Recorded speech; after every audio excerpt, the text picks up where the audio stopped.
예레미야가 이렇게 계속 그 유다 백성들에게 뭐 회개해라 뭐 이런 얘기를 계속했지만 결국은 뭐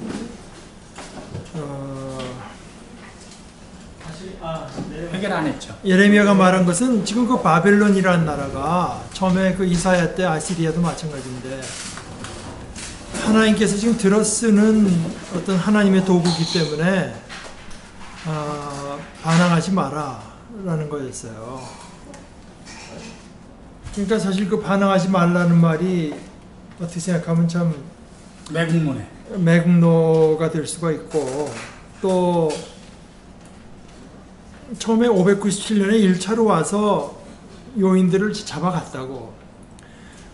그럼 그때 10년 있다가 끝내 안 돼가지고 와서 이제 완전히 망하게 되는 건데 그때도 소위 그 왕실 예언자라고 하나니아 같은 친구가 자기가 하나님의 어떤 계시를 받았다고 하면서 한 2년 안에 이제 돌아온다고 뭐 그랬다고.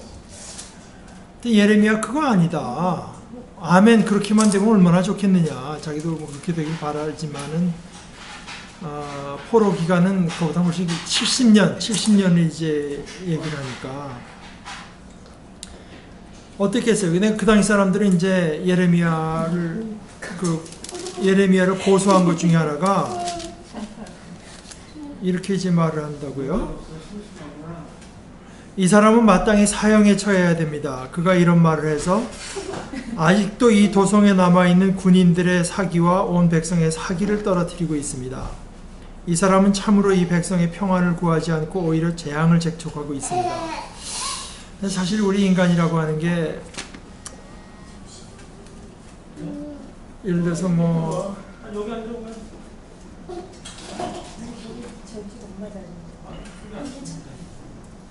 하다못해 환자들한테 담배만 끊으라고 해도 어떤 사람은 싫어하는데 담배 끊으면은 너 어떻게 된다. 그러니까 난 요즘에 뭐 담배 피는 그 많은 이유 중에 하나가 이제 보면은 자기 담배 끊으니까 체중이 늘더라 해서 이제 그거 하는 애 있고 또 자기 스트레스가 너무 많아서 안 된다고 하는 친구도 있고. 그래서 내가 가만 봐서 젊은 여자애들이 이제 많이 피고 또 젊은 또 그 남자애들 중에도 피는 애들은 내가 몇 년 전에 그때 그 하버드에서 조사한 걸 얘기를 하죠.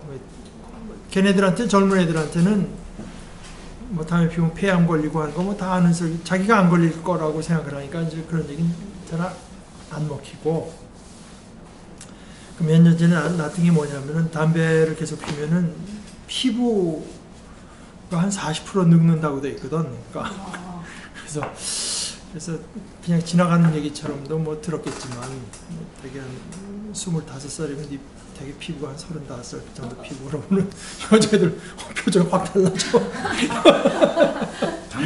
미국 애들은 또 순진한 애들이서 자기 끊어야 되겠다 그런 애들 있고 이제. 근데 뭐 하여간 담배 하나를 끊으라니까 자기가 하고 싶은 건 다 하면서 잘 될 거라는 소리를 원하지. 예레미야처럼 이제 회개하지 않으면 망한다 이런 것을 듣기가 좋겠습니까? 그러니까 예레미야가 하니까 이제 이 사람은 이제 군인들의 사기와 온 백성의 사기를 떨어뜨리고 있고 이 사람은 백성의 평안을 구하지 않고 오히려 재앙을 재촉하고 있습니다. 그러니까 예레미야는 지금 하나님께서 이렇게 하신다고 하는 걸 선포하는데 제가 지난번에도 말씀드렸지만 이스라엘도 그렇고 유다의 반응은 뭐냐? 그 하나님의 말씀이냐? 아니냐? 이걸 따지려고 드는 것이 아닙니다. 과연 그렇게 될 거야? 아니야. 이게 아니에요. 그러니까 너는 뭐 그렇다지만 그렇지 않을 거다 하고 확신하는 것도 아니고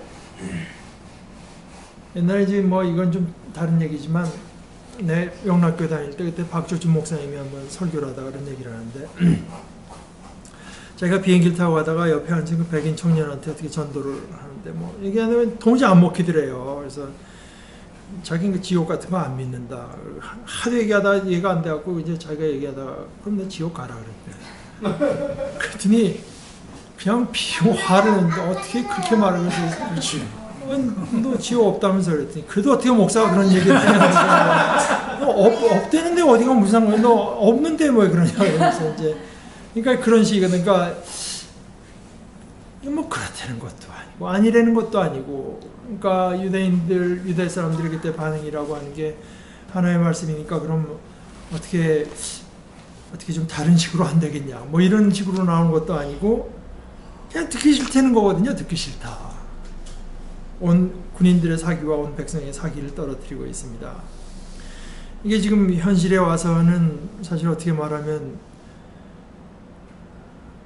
지금 뭐 어저께도 그런 얘기가 좀 있었습니다만은 뭐 지금 일본하고가 지금 문제가 되잖아요. 광복 70년이다 그러는데 어저께 테레비를 보니까 한국의 그 역사 선생 최태성 그분이 도쿄에 갔더라고. 어제 그거 보셨어요? 밤에 혹시? EBS에서 이제 하는데 그러니까 한국 사람이 도쿄에 가면 꼭 들러볼 때가 있다 그러면서 이제 야스쿠니 신사하고 그다음에 어떤 그 강에 뭐 여기 보긴 참 아름다운 배지만 여기가 뭐냐면 관동 대지진 났을 때 어떤 사람들이 이게 조선인들이 여기 불을 질렀다 그래가지고 이제 조선인들을 다 죽여서 던진 장소가 여기인데 이러면서 어떻게 알았냐 그러니까 일본 사람 얘기가 우선 오차임에서도 나타난 사람이 있고 15N 50전 뭐 준고행 뭐 어쩌고저쩌고 하는 걸 발음을 시킨대. 근데 그 우리나라 발음은 그 주가 그 주 뭐 그러니까 일본 말이 아주 익숙해서 뭐랄까 주 뭐 어쩌고 그러면 그냥 칼로 목을 자른대. 그래가지고 버려 그렇게 해서 왕창 죽인 데가 저기라고. 그때 뭐 그냥 한국 사람만 해도 관동 지진 때 뭐 한 2,000명인가 뭐 죽였는데 난징에서는 뭐 몇만 명인가 죽였는데 일본에서 아직까지도 그거는 인정을 안 하는데 난징에서 자기네가 죽였다고 하는 거는. 그래서 뭐 그런데 이제 그런 얘기를 하다가 결국은 뭐냐 좀 우리 그럼 한국은 어떠냐? 한국은 일본대로 지금 자꾸 사과하라 그러는데 그건 뭐 사과를 해야 되지. 일본 사람들이 사과를 해야 되지만 그러니까 한국 사람들이 그 월남에 가서 그냥 잔인하게 한 것 때문에 그 당한 사람들이 와서 이제 자기네가 한국 그때 군인들한테 어떻게 당했는가 하는 거를 와서 말을 하려고 하는데 그런 집회마다 나타난 사람들 있잖아요. 빨간 모자 쓴 아저씨들 뭐 선글라스 끼고 뭐 군복 입고 와서 하는 애들이 이제 그거 못하게 막 그냥 해가지고 그러니까 뭐 일관되게 그냥 우리가 잘못했다는 생각이 없고 우리가 잘못하고 있다. 잘못했으니까 잘못된다. 이런 얘기만 듣기 싫다는 거라 지금 우리 사기를 떨어뜨리고 있다. 이 소리거든. 사기를 떨어뜨리고 있다. 참 뭐 이 유다 백성들의 얘기처럼 보이지만 사실은 오늘날에 그대로 진행되고 있는 거죠. 그러니까 뭐 여기 오셨던 그 박창호 목사님이 옛날 젊을 때부터 유명한 것이 한국 교회는 참 모범적인 교회라고 할 수가 없다. 그저 숫자는 늘었는데 이건 마치 그저 한 3살짜리가 뭐 그냥 키가 한 170대인 거에 기형하지 이게 정상적으로 자란 것도 아니고 어떤 올바른 신학이 없다. 그랬더니 이제 교계 한다는 그 양반보다 그때 나이 많던 목사들이 어떤 놈이 지금 한국 교회가 이렇게 잘못됐다는 얘기를 하느냐.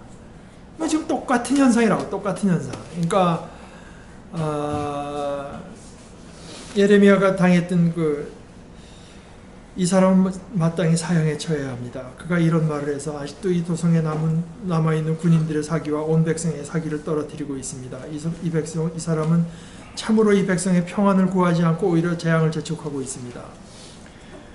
이걸 이제 물론 민족적으로 봐서 교회로 봐서 뭐 이건 제 생각이니까 뭐 여러분들 어떻게 받아들일지 모르겠습니다만은 뭐 여러 해 전에 이제 미국에서 그 한인 침례교회들이 모일 때 있었어요. 그때 어느 그 선교학 교수가 와서 강의를 하시는데 한국 교회의 선교열이 붙어가지고 선교사들을 이제 많이 나가서, 근데 이제 내용을 보게 되면은 첫째는 이제 한국 교회들이, 한국 사람들이 우리가 되게 그렇지만 얘기 들을 때는 그냥 오기하고 마음이 뜨거워서 선교사 보내시다 해서 보내놓고 나서는 마음이 식어버리면 그 다음에 계속 지원을 안 하는 거예요. 한 1년 해놓고 나서는. 그럼 그 사람은 뭐 어떻게 선교 활동을 하냐? 거기서 뭐 직업이 있는 것도 아니야. 뭐 그러면 어떻게 되냐면은 할 수 없이 그걸 미국 교회가 떠받아. 미국 교회가 그 서포트하는 거를 뭐 이런 식으로 이제 하기도 하고, 또 선교사들끼리 싸우기도 하고, 뭐 이제 이상한 것들이 뭐 많이 나타나서. 근데 그 선교학 교수라는 분이 하는 얘기가 뭐냐면, 자기도 옛날에 한국 교회 선교에 대해서 비판을 많이 했는데 결국 한국 교회가 가니까 교회가 쓴다는 거라. 자, 이게 그러니까 한국 사람들의 그 맨 땅에 헤딩하는 정신으로 교회가 쓴대요. 근데 그 쓴다는 것이 뭐 뉴질랜드 거기도 다 그렇겠지만 난 뭐 안 그러리라고 생각해요. 근데 미국도 내가 가서 보게 되면 미국 사람들이 물론 다른 나라 사람에 대해서 이렇게 비판적인 말을 잘 안 하니까 말을 안 하지만, 솔직히 내력을 아는 사람들한테 내가 먼저 얘기를 하면 끄떡끄떡 하면서 얘기를 한다고. 한국 교회가 많이 쓴대지만 이게 다 수평이동인 거라. 딴 교회에 있던 사람이 이 교회 가고 뭐 하는 거지. 예를 들어서 빌리그레함처럼 어디 가서 전도를 해가지고 불신자가 예수를 믿게 돼서 뭐 교회가 쓰고 이런 게 아니라 전부 다 저쪽 교회에서 무슨 장로하고 뭐가 싸움이 나가지고 거기서 이 사람들이 이쪽으로 왔다가 이 사람들이 저쪽으로 갔다가 또 교회 하나 세웠다가 이러면서 쓰는 거지, 뭐 교인들이 뭐 전도를 하고 해서 이제 느는 게 아니거든요. 그래서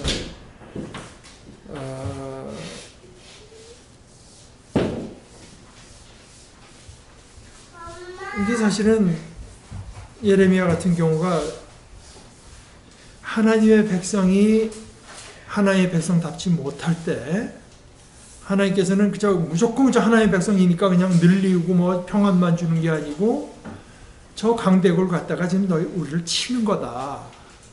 그런 얘기를 이제 하는 걸 생각하면서 우리가 좀 언제든지 그 하나님 앞에 그 열린 자세를 유지할 필요가 있다는 생각이 들고, 아까 그 설교에서 제가 지나간 얘기지만 31장 31절에 이렇게 얘기하거든요. 그때가 오면 내가 이스라엘 가문과 유다 가문에, 그 생각해 보세요. 이스라엘은 벌써 망한 지가 한 100년도 더 된 국가입니다. 이스라엘은 다 없어졌어요 이미. 그런데도 하나님은 여전히 이스라엘 가문, 유다 가문뿐이 아니라 이스라엘 가문과 유다 가문의 새 언약을 세우겠다. 이건 유대인들에게 하는 얘기지만, 물론 이제 이런 걸 갖고 비평적인 학자들은 이게 본래 뭐 이스라엘에게 줬던 예언인데 뭐 나중에 유다 백성에게 뭐 해서 편집이 됐다고 말을 하지만 뭐 그럴지도 모르지만, 어찌됐건 우리에게 와 있는 이 하나님의 말씀대로는 이스라엘과 유다에게, 그러니까 이미 망한 지 오래된 나라라고 해도 하나님 앞에 여전히 하나님의 백성으로 남아있고, 그래서 하나님께서 그 이스라엘에 대한 그 하나님의 어떤 구원의 경륜까지도 포기하지 않고, 그러니까 이런 모습이 이제 나는 어떤 데서 보냐 하면은 그 큰 흐름에서는 그렇고, 예를 들어서 예수님께서 이제 사람들이 불러가지고 가서 보니까 애가 벌써 죽었다. 그때 예수님께서 하신 말씀이 뭐냐면은 애가 죽은 게 아니라 자고 있다. 그러니까 우리가 보기에는 나라가 하나 멸망했으면 끝이고 아이가 죽었으면 끝이지만 전능자 앞에는 꼭 그런 것은 아니다. 우리에겐 뭐 한계성, 죽음이라고 하는 게 인간에게 한계성은 아니니까 뭘 했다고 해도 이미 다 끝났다고 보지만, 예수님 눈으로 보기에는 이건 자고 있는 거다. 이제 그런 입장을 우리가 좀 생각해 볼 필요가 있을 것 같아요. 그래서 하나님의 계획, 하나님의 약속은 폐기되지 않는다. 이스라엘까지 거기 포함된다고 하는 것을 이제 생각해 볼 필요가 있고, 그래서 이제 아까 제가 70년이라고 한 것이 어떻게 적용이 되냐 하면, 이제 예레미야가 생각해 보세요. 예레미야가 자꾸 바빌론에게 저항하지 말고 그 세력을 받아들여라. 오히려 그보다 더 중요한 것은 너희가 지금 가난한 자를 돌보고, 오히려 그렇잖아요. 일제시대 때 같은 때가 신일을 하게 되면 더 떵떵거리고 잘 살 수 있는 절호의 기회 아닙니까? 그러니까 자기네가 국가적인 위기에 처했을 때 오히려 진짜 죽게 되는 사람들은 힘없는 사람들이에요. 지금 그리스가 딱 그런 형편인가 보더라고. 그리스가 뭐 저런 거 해도 잘 사는 사람은 아무 문제가 없대. 아무 지장이 없대. 근데 이제 그 뭐 하루 벌어서 하루 먹고 살 사람도 한 달 벌어서 한 달 월세 내야 되는 사람들이, 그 사람들이 지금 죽을 지경인 건데, EU가 내린 처방이라고 하는 것이 그래서 이제 비판을 받는 건데, 잘 사는 사람들은 뭐 그대로 살만하고 못 사는 사람만 지금 죽어라 하는 처방을 너희가 내렸다고 하는 건데요.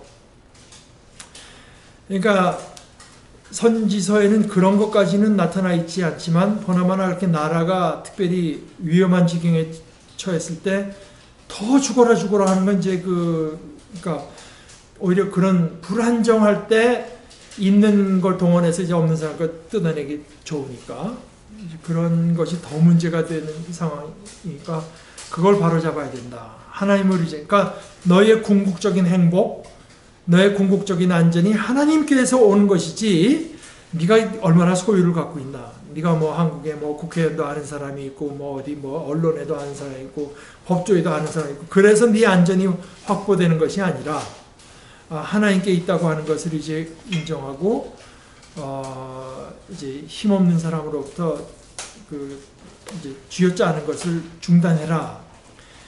이것이 이제 예레미야의 메시지였는데,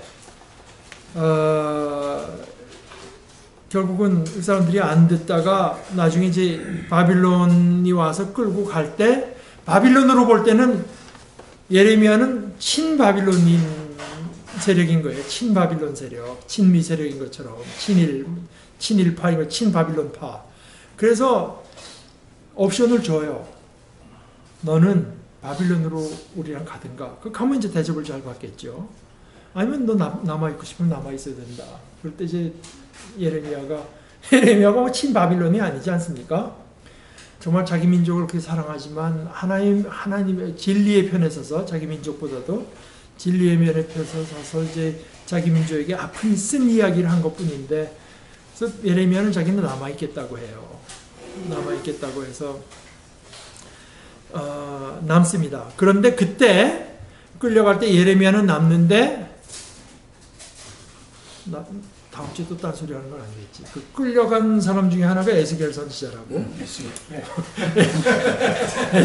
에스겔 선지자는 바빌론으로 끌려갔다고. 그래서 거기서 이제 그 사람은 예언 활동을 하고, 예레미야는 이제 예루살렘을 돌아와서 활동을 하는데, 사람들이 그래요. 그럼 우리에게 하나님의 말씀을 전해 주십시오. 그러니까 예레미야는 기도해보고 말씀을 전하는 게 이집트로 내려가지 말라고 해요. 지금 저쪽이 초강대국이니까 쟤네가 또 우리처럼 어떻게 할지 모르니까 이집트로 가서 안전을 구할 생각을 하지 말라고 하는데, 예레미야에게 말씀을 전해달라고 할 때는 무슨 말씀을 하시든지, 제가 예레미야가 너희는 내가 말해도 안 들을 거라 그랬더니, 그럴 리가 있습니까? 솔직하게 말씀하시 듣겠습니다 했더니, 말하니까 아니나 다를까 또 안 듣습니다. 하나님이 그렇게 말했을 리가 없다고 하면서 이집트로 가면서 또 강제로 또 예레미야를 끌고 갑니다. 그래서 이제 예레미야는 사실 이집트에서 죽게 되는데요. 그러면서 예레미야가 유다에 있을 땐가 그 바빌론에 있는 동포들에게 편지를 해요. 편지를.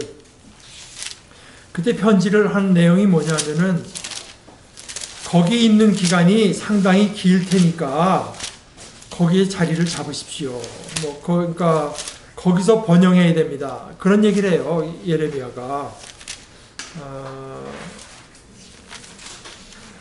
그거 혹시 여러분들 지금 몇 장인지 좀 찾으실 수 있는 분이 있어요?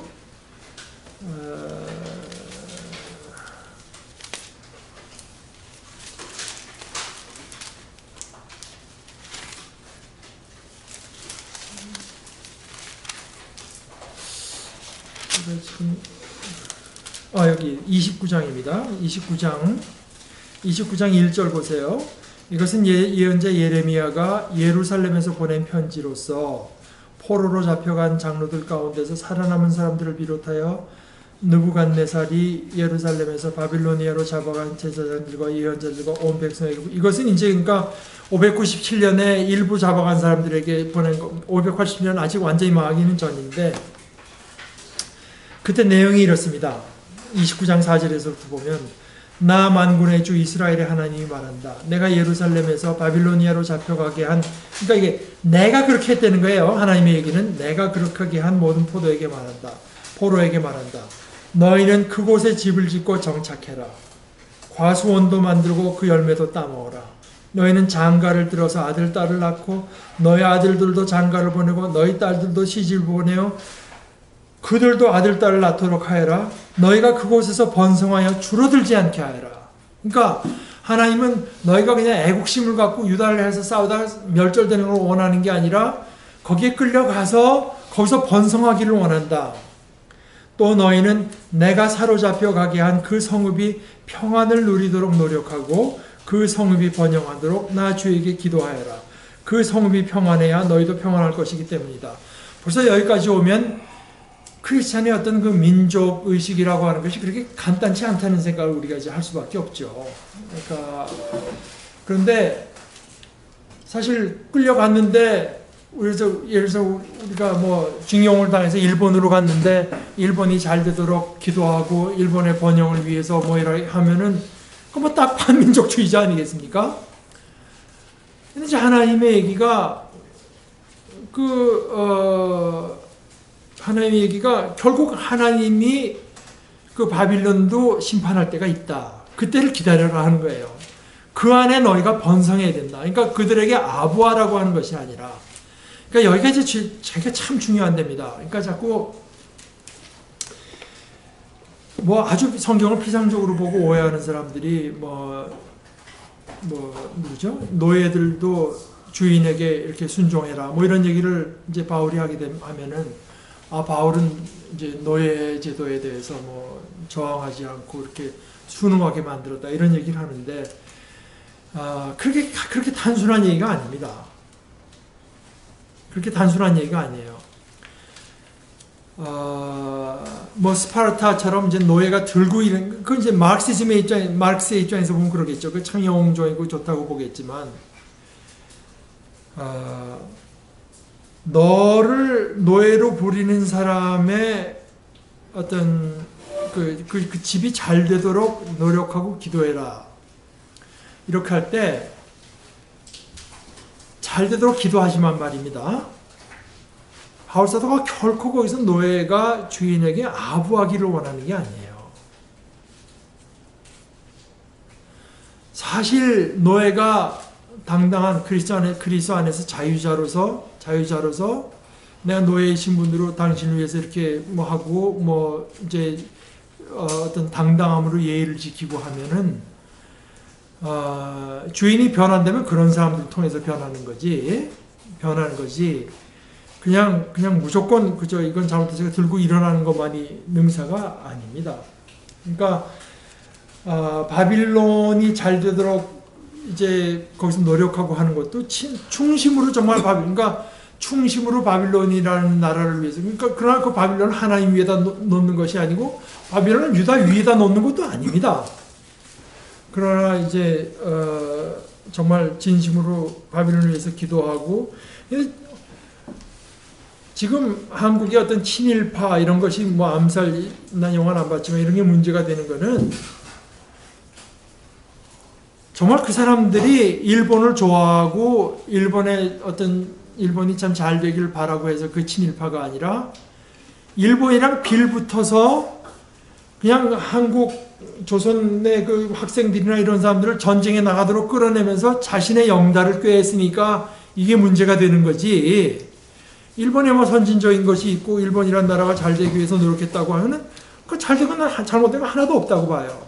그러니까 정말 뭐 일본이란 나라가 하나의 앞에서 번듯한 나라로 서기를 바라면서 정말 그 나라에 뭐 내가 할 수 있는 최소한 걸 이바지한다고 했으면 난 그건 잘못된 거 하나도 없다고 봅니다.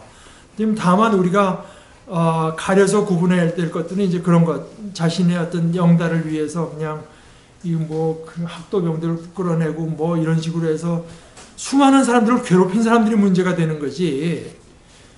그래서 이제 여기서 그 예레미야가 너희가 그러니까 결국 바빌론이 너희를 내줄 것이고, 그리고 그 바빌론이 결국 그 페르시아한테 망하고 페르시아가 너희를 이제 보내줄 건데, 그러니까 그렇게 될 하나님의 계획이 있기 때문에 한 70년 너희가 거기 가 있는 동안에 너희가 번영해야 돼. 번영해야 나중에 여기 와서 이제 예루살렘 이거를 제대로 이제 다스릴 수가 있고 경영할 수가 있기 때문에 그 하나님의 그런 계획이 있다고 하는 것을 믿고 의지하고 이제 그런 어떤 그 뜻을 품고 거기에서 번영하는 것이지, 그냥 거기서 뭐 나는 여기 붙어야 내가 잘 살겠구나 이런 식으로 번영하라는 얘기가 아닙니다.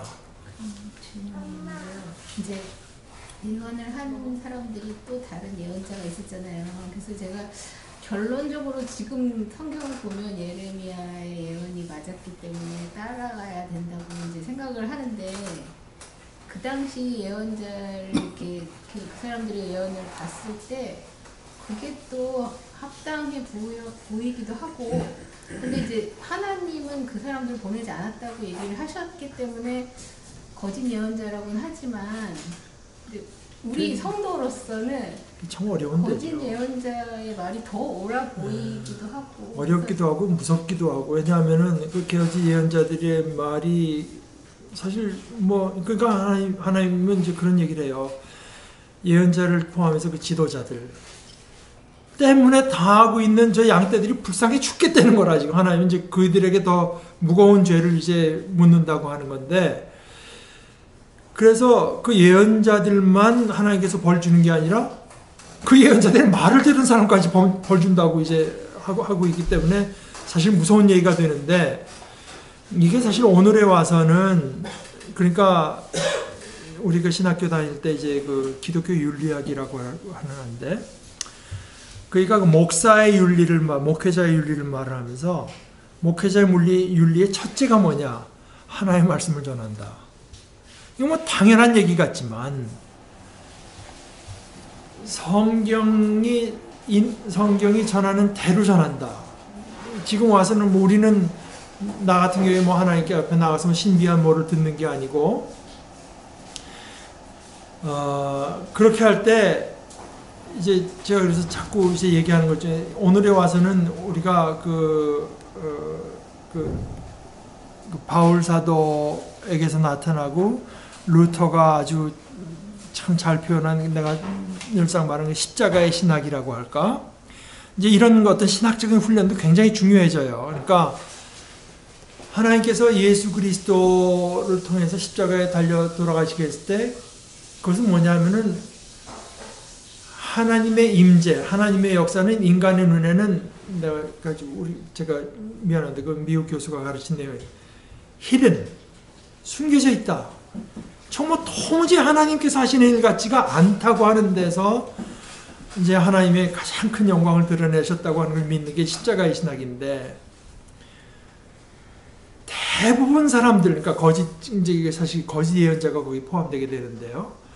거짓 예언자가 보내는 형태는, 지금 우리는 사실은 어떻게 보면 다행이죠. 예레미야를 통해서 우리는 알게 됐으니까. 그 당시 사람들이 이제 모르잖아요. 그런데 이제 이런 것들을 통해서 우리가 보게 되는 것은, 우리 안에 하나님을 향한 어떤 옳지 못한 마음이 있는데도 평안하다 하는 것은 1차적으로 봐서 이건 거짓 예언자라고 봐도 좋다.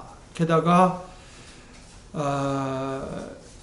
그 바울 사도도 사실은 이 예레미야뿐이 아니라 일생 그것 때문에 이제 고생한 사람이에요. 왜냐하면은 정통성의 문제가 되는 거라.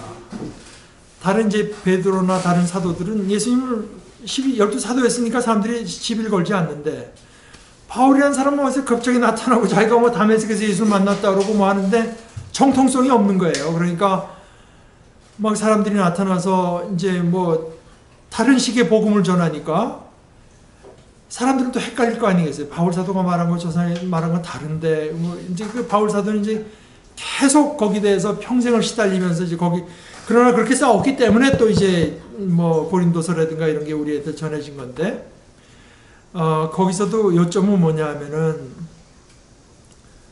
자기가 그 복음을 위해서 얼마나 고난을 겪었을까. 그러니까 내가 얼마나 복음 때문에 잘 됐는가를 갖고 경쟁해 보자는 게 아니라 복음 때문에 얼마나 고난을 겪었는가 이제 그런 얘기를 하는데 그게 참 지금 그 얘기가 이제 핵심에 해당하는데 지금 제가 이렇게 봐도 뭐 간증서적이나 뭐 신앙에 대한 건 봐도 되게 그 또래들이 인용하는 사람들이 있습니다. 예를 들어서 뭐 유진 피터슨이라든가 뭐 본헤퍼라든가 무슨 뭐 헤니 나우엔이라든가 무슨 C.S. 루이스 이런 사람들 서로 간에 인용을 해요. 그러니까 영성이 비슷한 거예요. 영성이 비슷한 거. 그러니까 그 영성이 비슷하다는 게 뭐냐면 가만 보게 되면 결국 십자가의 신학인 거예요. 십자가의 신학. 십자가의 신학이라고 하는 것이 이제 막 제가 가끔씩 얘기하지만 저 교회는 뭐 쓰든지 1년 만에 뭐 10,000명이 돼. 역시 저 하나님께서 역사를 이게 이제 대표적인 쓰레기 신학입니다. 그러니까 영광의 신학인 것이고 이것이 어디까지 영향을 미치냐 하면은 제가 신학교 처음 들어갔을 때 그 여자 교수가 말하면서 지금 남침류교회를 가보게 되면 거기에 어떤 책임이 있는 자리를 맡은 사람 중에 여자가 몇 명이 있고 장애자가 몇 명이 있고 소수민족이 몇 명이 있냐. 이것이 우리가 하나님을 어떻게 생각하는가가 거기 다 드러나는 것이다. 하나님께서 이제 요즘에 와서 그 영광의 신학을 가장 잘 보여준 사람 중에 하나가 제가 보기에는 부시 대통령입니다. 그러니까 우리가 기독교 이걸 갖고 와서 저 이슬람 저놈들을 쳐부시면 그러니까 우리 그 여자 교수 표현대로 하면 우리가 마귀들과 싸울지라 이제 그게 힘 오브 리퍼블릭인가 뭐 그렇거든요. 따단 하면서 나가면 하나님은 거기서 베이스 파트를 쾅쾅 넣어주는 분으로 이제 그런 신학을 갖고서 이제 지금 나아가고 있다 이겁니다. 그러니까 그 뭐 모일 때도 그분들이 거기 다 중책을 맡는 사람 보면 소위 목회에 성공한 사람들, 목회가 잘 나가는 사람들, 다 이런 사람들이지. 목회가 몇 사람 한 번씩 비실비실하고 하는 사람들의 말은 들으려고 하는 사람도 없고, 이제 그거는 언제까지나 사실은 참 예언자와 거짓 예언자 사이에서 우리가 하는데. 제가 그래서 제 설교에 그런 부분이 많이 나타날 거예요. 그러니까 예수님께서 하신 말씀 중에서 좁은 문으로 들어가길 힘써라. 그러니까 좁은 문으로 들어간다고 해서 옳다는 보장은 없지만 옳은 길은 좁은 문일 수밖에 없다. 이제 이건 이거든요. 그러니까 이건 이제 키엘케고르 같은 사람은 일단 과격한 사람이니까 어떻게 표현했냐면 다수는 비진리다 이렇게 말했어요. 다수가 따르면 그건 진리가 아니다. 다수는 비진리다 이렇게 말을 했는데 예수님은 그랬거든요. 생명으로 인도하는 길은 그 길이 험해서 찾는 사람이 적고 멸망으로 인도하는 문은 넓고 그 길이 쉬워서 많은 사람이 찾는다. 그러니까 이 좁은 문으로 들어가는 길이 험한 것 중에 하나가 뭐냐 하면은 험하기도 하지만 긴가민가하거든요. 이게 맞는 거야. 저기는 잘 나가는 것 같은데 이게 맞는 거야. 이게 그러니까 좁은 길로 걸어가면서 힘든 것 중에 하나는 항상 긴가민가하기 때문에 제 생각으로는 예수님께서 좁은 문으로 들어가기를 힘쓰라고 하는 그 예수님의 말을 늘 기억하면서야만 갈 수 있는 길이 그게 좁은 문이다. 난 그렇게 보는 거죠. 그래서 물론 이런 데 대한 생각을 많이 한 사람들의 표현들을 제가 이제 많이 감동 깊게 들었기 때문에 그 크레동 목사 같은 이는 뭐라고 말하냐 하면은 네 설교에 사람들이 구름대처럼 몰려온다고 해서 네가 설교를 잘하는 것은 아니고, 네가 하나님의 말씀을 전하고 있다는 보장이 못 되고, 또 네 설교를 좋아하는 사람이 적다고 해서 네 설교가 예언자적인 설교인 것도 아니다. 되게 이제 목사들이 빠지는 게, 내 설교에 사람들이 많이 들으면 역시 나는 참 뭐 하나님께서 능력으로 전하나 보다 이렇게 생각하고, 또 사람들이 몇 없으면 내 설교가 너무 참 예언자적인 설교를 해서 그러니까 많다고 해서 네가 말씀을 바로 전하는 것도 아니고, 적다고 해서 내 설교가 프로페틱한 것도 아니다. 이제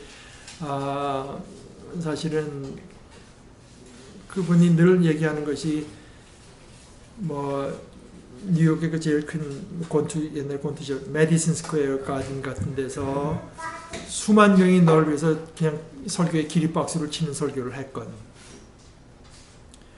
양로원에 가서 오줌을 못 누는 할아버지 하나 변기를 가서 받아줬건, 아무 차이가 없어. 아무 차이가. 그것은 네가 하나님을 사랑하고 하나님의 마음에 순종해서 한 것이는 똑같은 거다. 그거는 똑같은 거. 이제 뭐 그런 생각, 그런 메시지. 그러니까 사실 지금 그 거짓 예언자, 참 예언자, 이것은 사실은 우리가 사실 지금 성경을 읽는 이유 중에 하나도 그건데, 내가 아까 얘기한 게 바울 사도가 그래서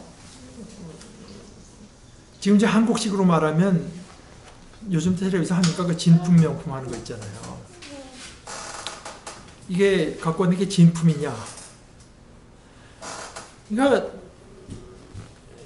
분별이라고 하는 걸 바울 사도가 말을 많이 쓰거든요.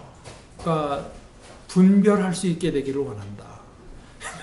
내 생각엔 자신의 개인적인 것도 꽤 있었던 거예요. 자기는 틀림없이 그리스도께 이걸 받아서 전하는데, 사람들은 저쪽이 지금 뭐 바른 정통성이, 저 사람은 이 사람과 베드로랑 지냈던 사람인데 이게 뭐 이런 식으로 이제 들고 나오니까, 예루살렘에서 온 사람이야 이 사람아. 그리고 이제 이런 식으로 나오니까 이게 뭐 평생을 지내면서 보니까 이것은 그 뭐랄까, 감시가 아니었다고 할까, 분별력. 그러니까 신앙의 어떤 그 진품 명품을 가려낼 줄 아는 그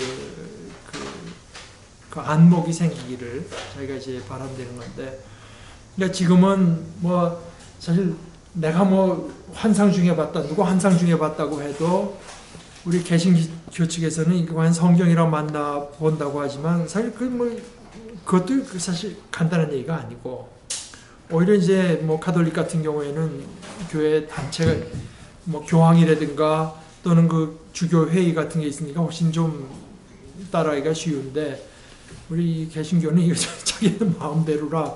그러나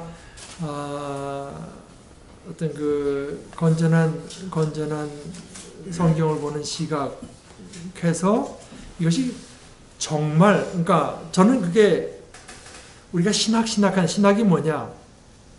나는 이게 성경적인 거라고 믿는데 그게 정말 성경적인 건가를 좀 비판적, 크리티컬하게 생각할 수 있게 도와주는 게 이제 신학인데요. 그러니까 뭐 사람은 누구나 다 뭐 여러분들이 아마 자라나면서도 특히 한국교회 자라는 사람 그런 얘기 많이 들었을 겁니다. 신학 그거 다 쓸데없고, 신학하면 사람 마음 이것만 심장만 씻고 그래서 덮어놓고 믿는 게 최고다. 저희 가르쳐주던 그 장로님 한 분이 신학 다 소용없고 덮어놓고 믿는 게 최고다. 그것도 하나의 신학이다. 그것도 하나의 신학이다. 그러니까 예를 들어서 뭐 그거는 마치 뭐나 같으냐 하면은 미술에 대해서 배울 필요 없이 그저 그림 보고 즐기면 된다고 하는데, 배우지 않고 그림을 자꾸 보지 않고 하는 거는 이발소 그림 좋아하는 게 되는, 그러니까 그림에서 정말 그 우리에게 전해주는 거를 배울 수가, 우리가 배우지 않고서는 어떤 그 신미안을 안 가진 게 아니라 아주 그 천박한 신미안을 가질 수밖에 없게 되는 것처럼, 이 신학적인 것들도 이제 자꾸 이렇게 교회 전통과 성경 전체 내용을 보면서 자꾸 훈련하지 않으면, 그래서 저는 그렇게 생각하죠. 감수성이라는 거 있잖아요. 감수성. 미적 감수성. 음악적 감수성 너는 뭐라고 생각하냐면 음악 들으면은 좋은 겁니다. 근데 좋은 음악을 듣고 좋게 느낄 수 있는 게 그게 감수성이라고 봐요. 그런 다음에 이게 왜 좋았나? 설명하는 게 설명 그 뒤에 따르는 건데 어떤 미적인 감수성, 미감을 연마한 사람들은 잘된 그림을 보면 좋은 거죠. 또 문학적인 감수성을 익힌 사람은 좋은 소설을 보면 뭔가 좋은 거예요. 뭔가 좋은 걸 느끼는 건데 이게 이제 우리가 평생을 통해서 훈련할 것 중에 하나가 어떤 설교 또는 어떤 크리스찬들이 하는 게 열심히 가슴을 울리는 말을 하는데 이게 영적인 감수성이 훈련이 된 사람은 내가 보기에는 뭐 마음이 확 식어져고는 아니다 하는 게 금방 그 다음에 이제 그걸 설명하는 파트는 뭐 신학자나 목사에게 맡겨놓더라도 그거는 참 우리가 하나님께 이제 기도하면서 배워야 될 것 같고 사실 그것이 신앙의 지도자를 잘 만나야 되는 이유 중에 하나고 그것이 내가 그 박창호 목사님 오셨던 목사님을 좋아하는 이유 중에 하나가 성경에 그런 얘기가 있어요. 너에게 신앙을 가르쳐준 지도자가 어떻게 됐나 바라는 거예요. 어떻게 됐나 봐라. 그러니까 그 사람이 정말 나는 박 목사님에게서 보는 게 나는 그분이 한 50살 정도에 만나고 지금 90 되셨지만 지나면서 보면 볼수록 뭐 그때 한 80 뭐 이렇게 돼서도 보면은 이제 나는 이 땅에서 이제 수고를 마치고 이제 마치면 이제 하나님을 뵙게 돼 있다. 그게 점점 더 확실해져 가는 걸 내가 이제 보고 하니까 근데 예수님도 계속 그런 얘기하죠. 헤롯과 바리새인과 사두개인의 누룩을 삼가라. 내가 너희를 보내는 게 양을 보내는 거야. 근데 바울 사도도 이제 내가 떠나게 되면 당신 가운데 이상한 사람들이 와서 이상한 메시지를 퍼뜨릴 겁니다. 이제 이런 얘기들.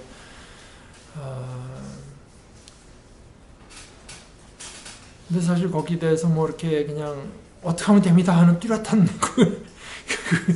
그 방법은 없어요. 근데 방법은 없지만 이제 교회가 전통적으로 대개 인간들이 공통적으로 갖게 되는 어떤 성경을 사실은 지금 나타나는 그런 것들의 패턴이 성경에 다 있어요. 지금 새로운 것들이 희한하게 나타나는 것 같아도 지금 우리가 예레미야만 봐도 나타나고 이사야만 봐도 나타나고 바울 예수님에게 보면 그때 나타났던 것들이 다 2절, 3절, 4절로 지금도 다 나타나는 거지 새로운 게 나타나는 건 하나도 없어요, 사실은.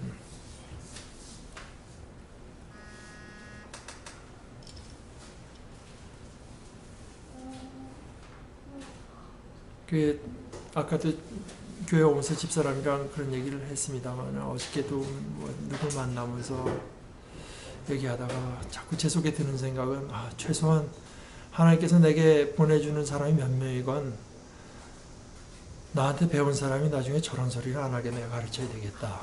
내가 그런 소리를 최소한 저런 소리는 안 하게 내가 좀 어떻게 가르쳐야지 생각을 많이 했습니다. 근데 그런 소리를 하는 사람들이 좀 불행한 얘기지만 목사고 목사 부인이고 신학교 교수고 그래요.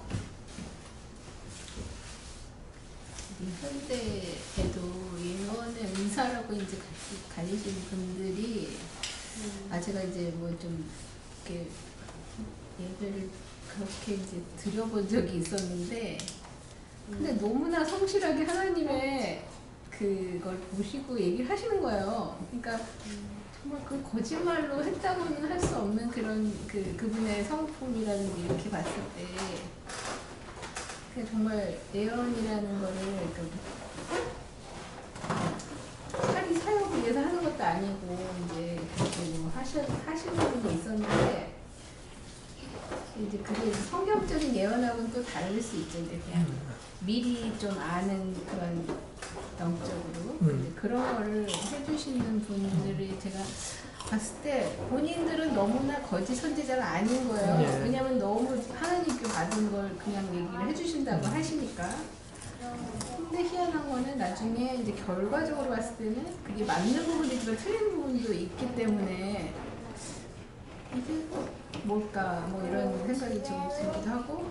근데 아까 말씀드렸듯이 말씀하신 것처럼 목사님이 이제 비슷한 영적인 그런 말하자면 비슷한 영적인 것을 가지신 분들끼리도 있지만 또 같은 걸 가지고 다 반대로 얘기를 하시는 분들이 그러니까. 있단 말이에요. 그래서 진짜 저도 분별이라는 게 되게 그러니까 저도 하는 게 분별이 아닐 수도 있잖아요. 제가 또 그러니까 못하는 거예요. 그러니까 이제 이명수 목사님이 그때 뭘 얘기하냐면 그 한스 퀸 얘기를 하면서 그분이 한 얘기가 교회사를 보게 되면 대부분 혼탁하대요. 혼탁한데 거기 이렇게 맑은 물이 흘러가는 것이 이제 뭐 샌프란시스코라든가 뭐 와서 현대 와서 보네퍼라든가 며칠 흘러나가는 사람이 있어서 그렇기도 하고 그 이제 예언 같은 것들은 사실은 참 그 신비한 체험으로 가면은 그래서 아까 이제 얘기한 것처럼 특히 프로테스탄트에서는 이제 성경을 중요하게 여기는 건데 뭐 심지어 우리 집에 오던 분도 있습니다. 우리 집에 와서 뭐 나는 아무 얘기도 안 그때 뭐 갑자기 나 여기서 백병원에서 일할 때인데 갑자기 뭐 전주 예수병원으로 무슨 갈 기회가 있어 가나마나 혼자인지 생각 아무한테도 얘기를 안 했어. 아무한테도 얘기를 안 하고 있었는데 그분이 어떻게 하다 우리 집에 왔는지 뭐 얘기하다가 되게 아들이 지금 뭐 이게 지금 뭐 어디 다른 기회가 생겨서 마음이 혼잡해 있는데 뭐 여기 남아 있어야 된다 뭐 어쩌고 했다는데 그러니까 그분은 또 뭐 보는 사람 지금 누가 뭘 하고 있고 뭐 저쩌고 하는데 그러니까 그분이 우리 집에 오면 딴 사람들이 다 도망가 자기 이모가 드러날까봐 나도 처음에 좀 찜찜하기는 하지만 그러나 이게 하나님께서 보여주시는 거라고 하면은 하나님께서 뭐 내가 뭐 수치스러운 모습을 뭐 이 사람들에게 보여주실 리는 없고 또 내게 뭐 정필요해서 보여주신다면 받아들이면 되는 거고 뭐 이런 생각을 갖고 이제 쓰는데 그게 지금 말씀하신 것처럼 대부분 맞는 것 같다 꼭 다 맞는 게 아니거든요 그게. 그래서 제가 하나님 저한테 말씀하시라고 제가 남을 통해서 듣지 않겠다고 이제 그런 적도 있었는데 저한테도 말씀을 안 하시잖아요. 문제는 저한테도 안 하시. 지금 그 분별한다라고 하는 것이 요즘에 워낙 이상한 사람들이 많으니까 제일 피곤한 게 저 사람이 이단인지 아닌지 예를 들어서 근데 그런 기준조차도 사실은 한때는 순복음도 이단이었고 지금은 아니라고 하지만 한때는 이단이었고 제가 그 통해서 얘기 들었는데 무당들도 그렇게 보고 예언하고 하는 능력이 있다는 거죠. 나 여기서 일할 때 그랬어. 무당이 나한테 왔었는데 자기는 뭐 확신하더라고. 자기는 탁 하면 안 돼. 이 집이 옛날에 잘 살듯이 못 사는 집. 그러니까 우선 잘 사는 집에 가면 음식을 해도 자기가 손이 천천히 나간대. 못 사는 집에 가면 그냥 허겁지겁 해서 따져보면 뭐 틀림없대. 잘 어떻게. 그리고 어떤 집에서는 뭐 자기 해서 이렇게 자기가 말하자면 그 조상의 뭐 이런 하는데 아유 뭐 그렇게 갑갑하고 견딜 수가 없더래. 나중에 무덤을 봐보니까 그냥 관을 너무 조그만 걸 써가지고 그래서 사실 그 어떤 뭐 악령도 뭐 역사를 하고 confusing 혼란을 일으키는 영도 뭘 하는 거기 때문에 사실 뭐 그런 것이 또 그렇게 뭐 중요한 것이 사실 별로 없어요. 그러니까 아까 말씀드린 것처럼 이제 신앙의 요체라고 하는 게 자기를 부인하고 십자가를 지고 그리스도를 따르는 것인데 저는 여기서도 몇 번 제가 소개를 한 줄 알지만 작년에 교황이 여기 와서 이제 명동성당에서 마지막 날 강론할 때 난 그걸 참 진짜 저 사람 대가로구나 느낀 것이 세 가지. 그리스도의 구원의 능력을 믿고 그 첫 번째. 두 번째는 reconciling, 그러니까 화해하게 하는 하나님의 은혜를 기쁨으로 받아들이고, 세 번째는 그 은혜를 다른 사람과 나누라. 뭐 크리스찬의 삶이 그거 다 지금 뭐 딴 거, 그거면 다 된 거지. 뭐 딴 건 없는데, 사실은 이제 그분이 그때 그 정신대 할머니 뭐 이런 사람들 앞에 놓고 이제 맨 앞에 앉혀놓고 한 건데, 그러니까 아픈 일을 당한 사람들이니까 참 그 뭐 태도도 좋고 위로가 해줬잖아요. 그러나 누구도 거기에 대해서 말을 안 하는데 제가 듣기에는 저건 참, 저 사람 참 진짜다 내가 느꼈던 것 중에 하나가, 사실은 화해하게 하는 하나의 은혜를 받아들이라고 했을 때 그 화해라는 말에 리미테이션이 없는 거거든요. 그러니까 일본하고도 화해하라는 뜻으로 난 거기 들어있다고 봐요. 일본하고도 화해하라는 뜻도 들어있고, 심지어 거기 박근혜랑 뭐 있었는데 이북하고도 화해해야 된다, 그런 메시지도 다 들어있는 거라고 봅니다. 근데 이분들은 이제 그런 얘기하니까 뭐 일본에 대해서 하는 말 한마디 안 나오나, 뭐 북한에 대해서 무슨 한 말, 그러나 그 복음 설교자로서 그런 설교를 하는 것은 아니, 그렇게 설교하는 게 맞죠. 화해하게 하는 하나님의 은혜를 기쁨만으로 받아들여라. 그러니까 사실 정신대 할머니 같은 경우에 일본에 대해서 뭐 원한이 없을 수가 없겠지만, 그리고 일본은 그야말로 정말 뭐 사과를 해도 모자랄 형편이지만은, 그러나 여기서 뭐 어떤 나는 언제든지 화해할 준비가, 그야말로 뭐 준비가 돼 있고 화해할 제출을 하는 것이 이분들에게는 정말 어떤 복이 되는 거지.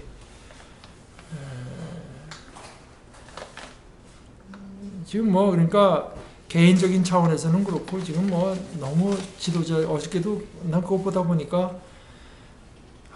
지금 뭐 참 큰일이다 싶더라고. 그러니까 일본에 가서 그 야스쿠니 옆에 뭐 이렇게 보여주는데, 그때 그 윤봉길이 터뜨린 폭탄에 죽은 그 사람이 그때 입었던 그 피 묻은 와이셔츠 거기다 해놓고, 뭐 거기다 뭐 우선 대동아 전쟁이라고 써놓고, 그러니까 그래서 역사 교과서니까 역사 교사가 이거는 다 지금 2차 대전이나 태평양 전쟁으로 부르는데, 대동아 전쟁이라는 뜻은 뭐냐면은 지금 구미 열강이 지금 아시아를 먹으려고 오니까 이건 아시아를 지키고 아시아인을 위한 전쟁이라는 그 어떤 의미가 거기 있는 건데, 그런 말을 쓴다는 것부터가 지금 전쟁을 미워하는 것이고, 이제 뭐 그러니까 거기서도 막 그냥 그 사람들 도쿄 시내에서 막 조선 전쟁들 뭐 죽여야 된다, 뭐 쫓아내야 된다 이제 나가는데, 내가 가만 보니까 역사 이 교사가 몇 년 사이에 너무 나빠졌다는 거라. 그 내가 알기로는 그 나빠진 이유 중에 큰 거 중에 하나가 이 이명박이라는 사람이 독도 가갖고 그렇게 된 거거든요. 독도 가가지고. 그러니까 다들 그러니까 생각인 사람 다 반대했던 거예요. 그때 가면 안 된다. 그러니까 독도라고 하는 거는 지금 한국이 실효적으로 지배하고 있고 이대로 가는 게 최선인데, 이게 지금 자기가 그 독도 가는 거 보여줘가지고 한국에서 국내 정치에 뭐 좀 유용하게 쓰려고 가는 바람에 일본 사람들이 지금 그냥 그 한국에 대해서 지금 아주 그냥 극단적인 혐오감을 보이는 거거든요. 그래서 정말 이건 어떻게 사람이 이렇게 사악할 수가 있나? 그러니까 나라를 이렇게 그냥 그 도외시하고 자기 그저 정치적인 뭐를 위해서 약간 그런 식으로 서로 간에 화해하게 하는 길을 모색하면서 개인으로건 뭐 이런 식으로 가자. 이런 것들이 뭐 지난주에 우리가 뭐 기독 지금 오후 3시에 모인되지만 하여간 그런 70년을 맞는 그리스도인들의 입장, 이런 것들이 다 사실은 지금 얘기한 것처럼 어떤 것이 복음적인 메시지고 어떤 것이 복음의 이거를 우리가 연마하는 거하고 굉장히 밀접한 관계가 있는 것들이에요. 그래서 이걸 요즘에서 영성이란 말을 많이, 스피리추얼리티, 어떤 스피리추얼리티가 건전하고 성경에 맞느냐, 이제 그런. 만약에 소망교회에서요, 복음을 가지고 제대로 이 교인들을 양육하고 가르쳤다면, 근데 그랬다고 해서 뭐 그러니까 내가 아까도 얘기한 크레동 목사님 얘기가 그래요. 목사들이 설교할 때 모든 사람이 다 이해해야 된다고 생각하면 안 된다. 그러니까 그건 선지자들부터가 그래. 그러니까 마샬이라고 약간 수수께끼 같은 말을 하기도 하고, 그건 이해의 관점에서 그렇고, 그다음에 그걸 받아들이는 건 또 다른 문제고, 그거는 물론 우리가 정말 잘 가르쳐야 될 책임은 있는데 잘 가르쳤다고 해서 또 그건 또 별개의 문제인 것 같아요. 그러니까 디모데서 같은데 바울이 뭐라고 말하냐면, 그때는 그 특수한 상황에서 여자분들이 주로 그랬던 것 같은데, 바울 사도가 뭐라고 말하냐면, 그분들은 이미 자신의 어떤 욕심에 사로잡혀서 거듭 배우지만 끝내 진리의 지식에 이르지 못한다. 그러니까 이게 뭐 우리가 언뜻 생각에는 그럼 뭐 멀쩡한 목사 와서 하는데 그 교인이야, 뭐 순진한 교인이야 할 수밖에. 근데 그 성경에 그런 바울이나 요한 같은 경우는 그런데 잘못 끌려 들어가는데도 다분히 의도적인 게 있다고 보는 거예요. 그러니까 자기네 어떤 그 욕심이 그 안에 있다고 보는 거고, 그래서 참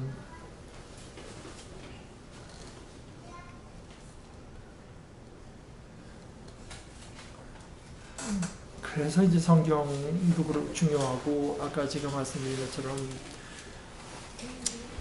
사실 제가 게으르고 무식해서 그런 것도 있지만, 난 교회 안에서 이렇게 그 복음성가나 이런 것들이 예를 들어서 미국 침례교회만 해도 커미티가 있어요. 복음성가의 새로 나오는 그 크리스천 뮤직의 이 가사나 곡조 같은 거 계속 심사를 해. 이것이 성경적인가. 근데 한국에 그런 거 아무것도 없거든요. 내가 보기엔. 해서 그냥 사람들이 좋다 그러면 퍼지는 거지.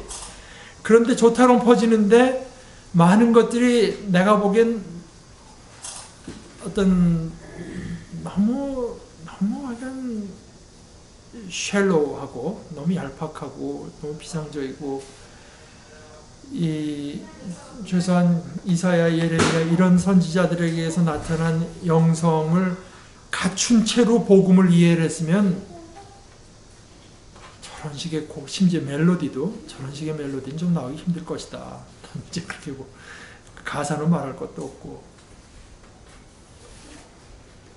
그러니까 아까 말한 크레동 목사님이 자주 말하는 게 있어요.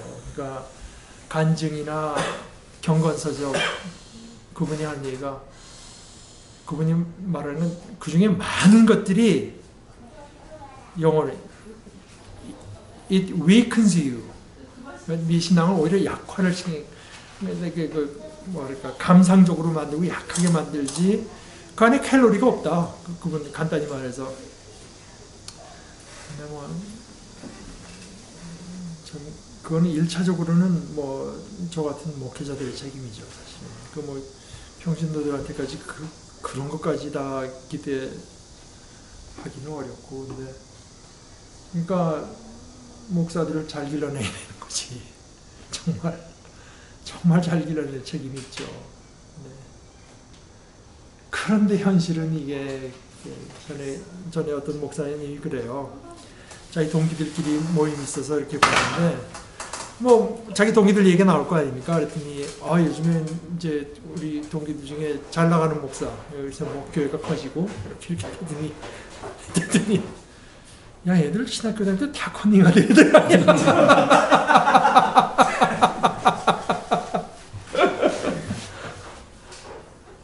하고 말했다는 목사 자체가